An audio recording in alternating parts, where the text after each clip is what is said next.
Just kind of walk me through what this season has been like for you guys. I mean, undefeated for the men's, one loss for the women's, 16 streak. I mean, an incredible performance for both of your teams so far. Yeah, it's been a bit of a magical season. To be able to get through all the ups and downs with injuries, illnesses, and the things that they've thrown at us. I think that it's just been one of those seasons that they're going to look back and remember that it was one of the best moments of their life. What are some of the components of both of these teams, men and women, that you see so much potential and throughout this season have been able to see them succeed so well? Yeah, I think one of the things is we're a team sport, but most of it's played on an individual basis. And I think that they all kind of bought into still performing their highest as a team, competing as a team, and winning as a team.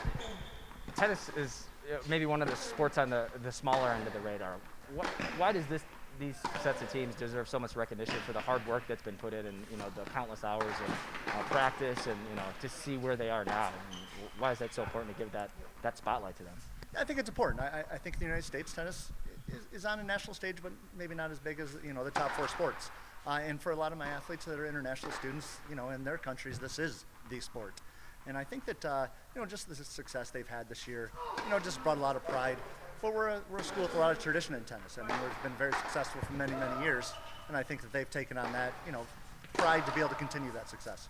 And looking at the matches that's been played, especially in the last couple of weeks, what are some things that you've seen out of them, and some things that you'd like to continue to see going forward into the NCAA tournament that will help you guys have a successful tournament?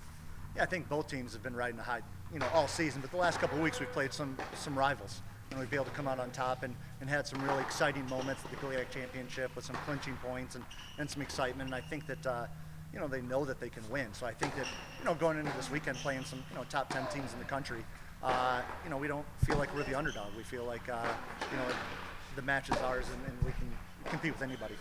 And overall, a very successful program. 24th time now, 21st time.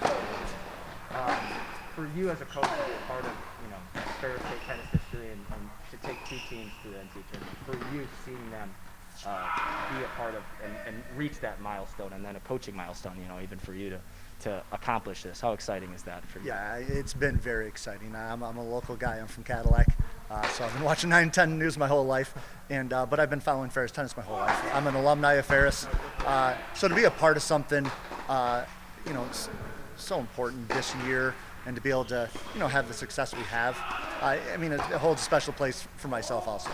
What is the message to this team and the teams in practice this week? Mindset, things you'd like to kind of see out of them as far as their mentality, their mindset going into this tournament. What have you kind of been preaching to them? Yeah, I've been mostly preaching great attitude all week, to just be mentally tough. When it comes to crunch time against some of these teams, the mental toughness is really what's going to separate us. We all hit the same ball.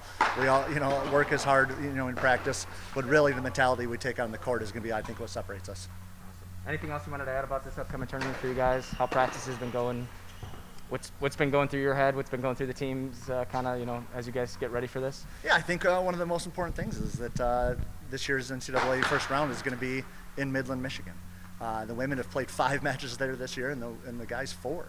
So they're coming into this match thinking this is more of a home match for us. There's teams from Missouri, Indiana, Illinois coming, and we kind of feel like it's almost a home match for us. So we're going to use that to our advantage and really feel like we can get out of the gates really early. Thanks, Coach. How have maybe the circumstances of a year like this brought your team closer? Because it seems like when you have two teams win a GLIAC tournament and have a combined 1 loss between them, it is kind of a real team feel. Yeah, it definitely is. And even that 1 loss was against a Division I team that we wish we played later in the season because we think we could have beat them. But I think that, because there were a lot of restrictions and a lot of protocols that they had to follow, and what it did is they spent a lot of time together because of the protocols. But I think it really brought them closer together, and at the end of the day, it made them appreciate being out here on court, very important. And I think that it made every day so much more special because they knew that it could be taken away from them at any moment. So they really stayed really focused and really just had a lot of fun together.